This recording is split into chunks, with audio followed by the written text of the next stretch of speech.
Today we introduce our product named drinking bowl.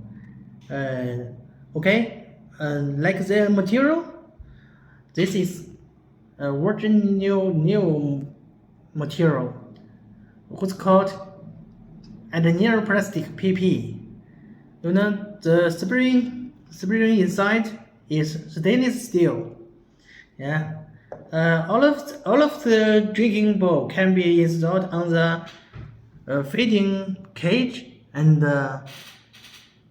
every kinds of barrels. You know, the drinking bowl can be automatic running water, and the installation is very easy. Yes, it can be used for chicken, pigeon, and other kinds of birds. Okay, you can see the red, green, yellow, and the white.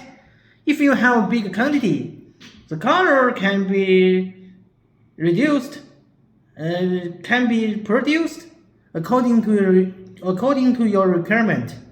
Yes.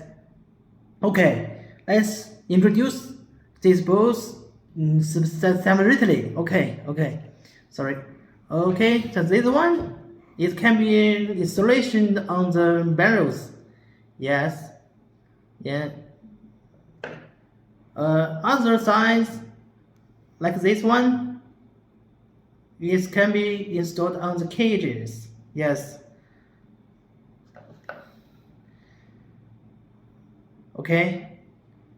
Today we introduce this all. Yes. Next time we will introduce other kinds. Yes. Okay. Bye.